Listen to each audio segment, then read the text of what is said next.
Good Clow, and thank you, Cabinet Secretary, for this statement. And I think we can all agree that this legislation is much needed, and both myself and my group welcome it. And I look forward to working with you closely to bring it through Welsh Parliament.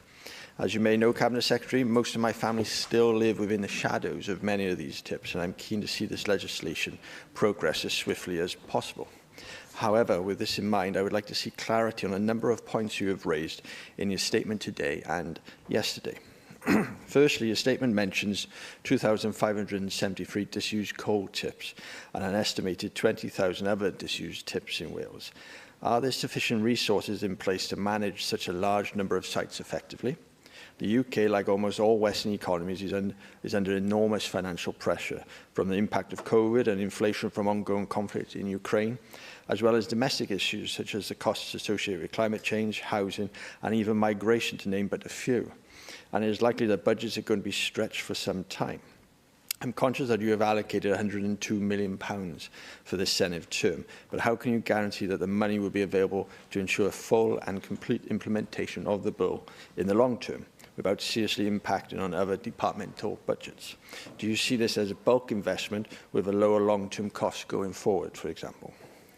Secondly, the bill establishes the Disused Tips Authority for Wales, which is to have various powers, including requiring landowners to allow access to carry out operations. It is stated that the authority will have the power to fine landowners no more than £1,000 if they obstruct entry. What if the landowners cannot be contacted or even determined?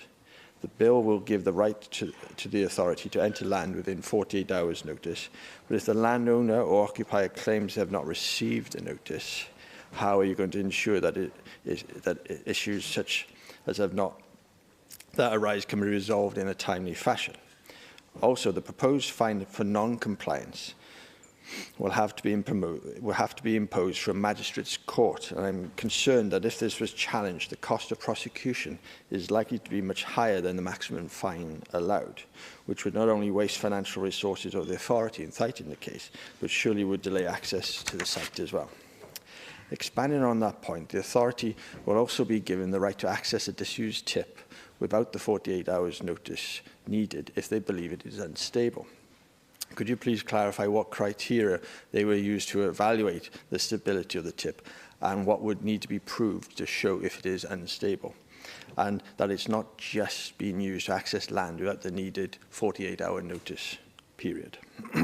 The bill mentions that sworn testimony has to be given to a justice of the peace for the authority to receive a warrant to access land. Can this be challenged by a landowner?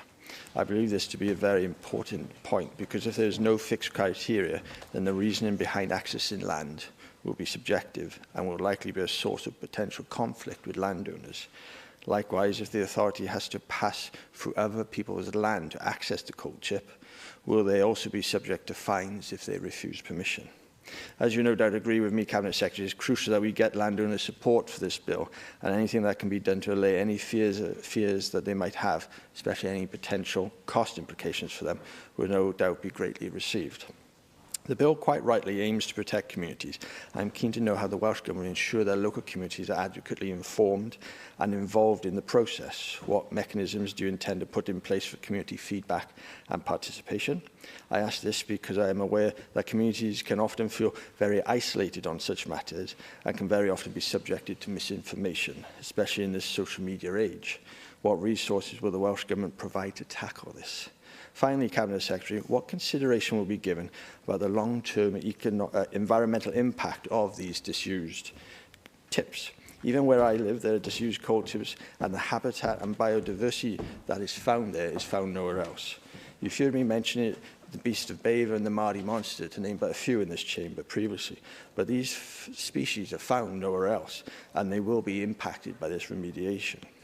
How will the newly created Disused Tips Authority ensure that the biodiversity that has now thrived on these former tips will be protected?